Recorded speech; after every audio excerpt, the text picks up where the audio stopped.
Hi everyone, welcome to my review of Brad Bird's Incredibles 2. Now, this is a film that I've been looking forward to for so many years now. It's just a film that's been hyped so long. It's just took over a decade to make. Since the first Incredibles film. And Brad Bird, I just think he's great. Mission Impossible, even Ghost Protocol, is one of the best modern action films. And he's the Iron Giant. Haven't seen for many years, but I did really like at the time. And yeah, I just think he's great. Ratatouille as well, great film. And yes, this was just so hyped. It's massively acclaimed. And if you've seen my channel, you probably realise that I don't review a lot of films that come out of the cinema. When they're out, I kind of wait for them to come out on Blu-ray most of the time. A few reasons for that. One is immediately nearby, there's not either any cinemas or any great cinemas, another thing is the costs, of course, and the worst thing, the thing that puts me off the most is just the audiences. Unfortunately, modern audiences a lot of the time, cinema goers just talk throughout the films, and they're on their phone or whatever, or someone brings a kid when they're not meant to. There's no point. There was a kid in this screening, and they were kind of crying quite a lot of the time and stuff, making noise, but the experience was, but I had to see this film because I love Incredibles so much. Got the first one on Blu-ray here. Stunning film. In my top 10 animated films of all time, probably. And just it's without ruining too much, it's in my top 100 films of all time. I just think it's stunning. It's genius. So this film, I really thought, could it live up to the first? Massively acclaimed, of course. It's in the top 250 at the moment on IMDb.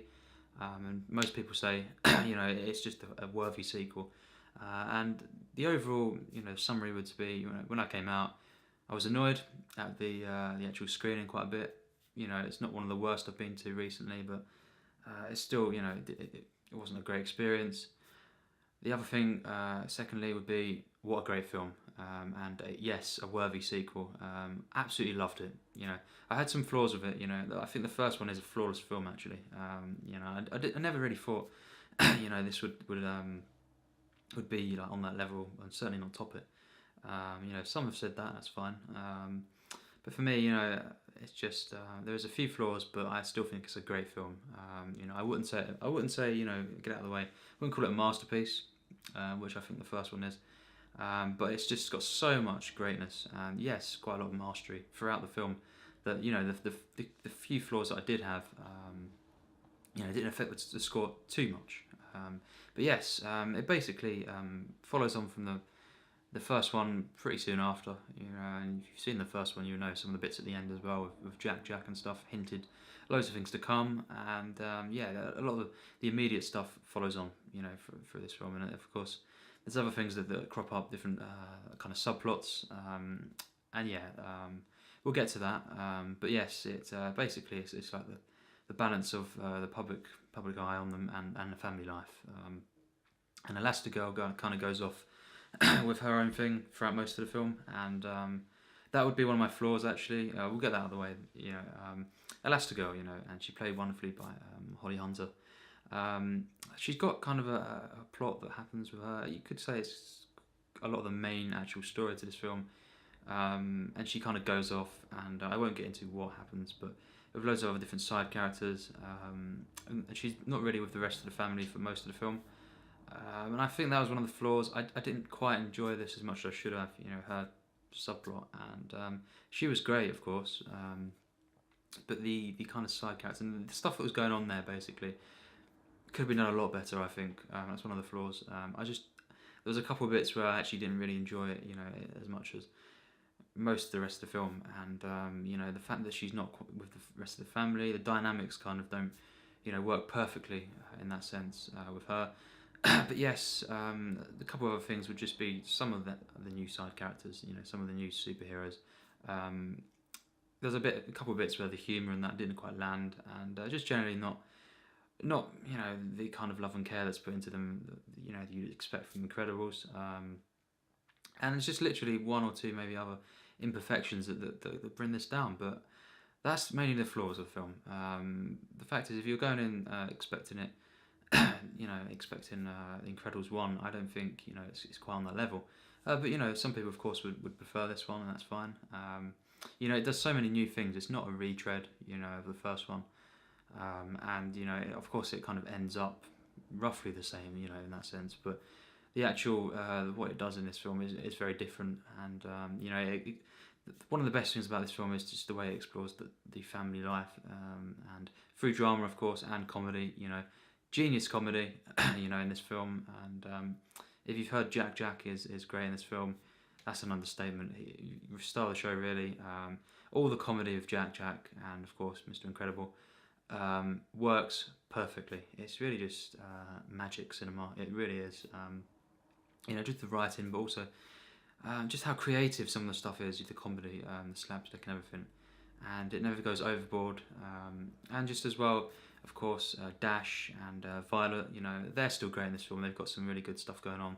The storylines with them are great, you know, flawless really. I love the stuff that goes on at the school with Violet. And Dash is just great in this film. It's just when they're together, you know, them four, it's just genius. It's just great. It all works perfectly. The action in this film as well is stunning. You know, the set pieces are wonderful. Very, very creative again, the action. And, you know, it just kind of keeps topping itself in many ways, you know. And, you know, all the voice actors, you know, Craig T. Nelson, Holly Hunter, just perfect once again. You know, you can't flaw it. And just what they done, you know, just kind of develop their characters, you know, on their own was great, you know. And as a family, you know, apart from, of course, Elastigirl, you know, when she's on her own, all the family stuff just works perfectly. The dynamics and the character development, but it's, as well as the way it balances comedy with that drama, wonderful. Of course, you've got some returning kind of cameos, you could say, or you know, towards the end a bit more than the cameos of some of the other characters in the past film. You know, First Incredibles. That was great to see. You know, there's one another character. You know, played by Bob Odenkirk, who wasn't.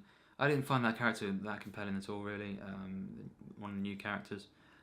You know, I didn't quite buy into everything that was going on there. You know, on the level that I should have. But again, some minor flaws, really.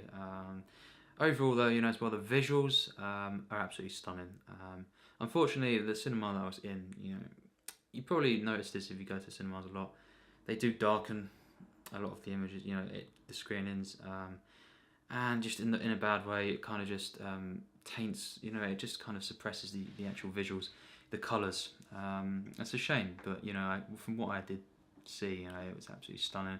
I can't wait to get it on Blu-ray, basically. You know, it seems nowadays the only way you can actually fully enjoy something to its fullest in terms of picture and audio is Blu-ray. You know, and that's a shame, but that's just the way it is. You know, and streaming things like Amazon Prime and stuff is not there. But yes, I can't wait to get it on Blu-ray. It's just a wonderful film, you know. The writing, direction is stunning, you know, and all the acts build perfectly. I love how it kind of explores the family life.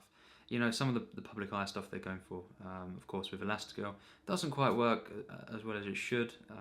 But you know, everything else is just pretty flawless again.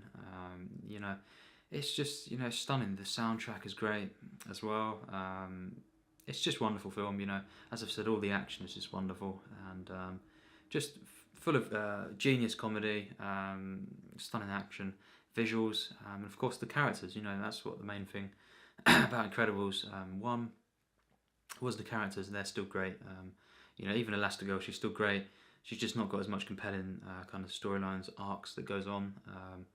But yes, you know, I absolutely massively look forward to what they do in the future with the franchise.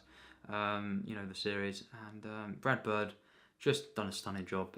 You know, it doesn't top the first one, as I've said, but you know, I can understand if some, you know, people would say that. You know, for me, it doesn't quite reach that level. Well, it's not really anywhere near the level, but it's such a worthy sequel. You know, the fact that this is a great film. You know, animated sequels. You know, it's quite kind of rare to get some great ones. Of course, you've got Toy Story 2 and 3. And you know, in some regards, three is the best. I'd still say the first one is overall the best. But you know, and you've got kind of Shrek 2 as well. That was a great sequel. But generally, you know, animated sequels, it's quite hard to get some great ones. This certainly is one. I don't think it's a masterpiece, but I do think it's a great film. And I think have to give this film and 96%. You know, it just edges into that. I think it's a stunning film. Really loved it from start to finish. You know, just full of charm as well, full of energy. You know, every frame really. You know, it doesn't have the best storyline going on with Elastigirl. I think that was, yeah, maybe it just would have worked better if she'd stayed with the rest of the group, the kind of family. But you know, she was still great in this film on her own in that sense. But you know, some of the flaws that I do have with the film don't bring it down too much, as I've said. But yes, you know, I was a bit disappointed with Elastigirl stuff, but that's really the only thing. And a couple of things here and there, as I've said. One or two instances of the comedies that doesn't quite perfectly land with some of the new characters and just some of the new characters in general. Luckily, the film does mainly focus on, you know, the Incredibles family, and all the stuff there is pretty flawless. And it's just mind-blowing visuals and everything. So, you know, an absolutely stunning animated film. You know, and I can't wait to see it on Blu-ray, which I know will just, you know, be able to reveal the colours and everything more. And yeah, the audio as well wasn't great in the cinema. But that's just, you know, that's what to expect really from a lot of cinemas. But yes, highly recommend this film. You know, and if you like The Incredibles 1, you know, you'll probably like this one, because it's not, you know, it doesn't, you know, go astray with the main stuff that is to love about Incredibles, and you know, basically the characters, the kind of the humour and everything, and the family life. But yes, stunning film, and you know, highly recommend seeing this. So yes, thanks for watching my review of Brad Bird's Incredibles 2.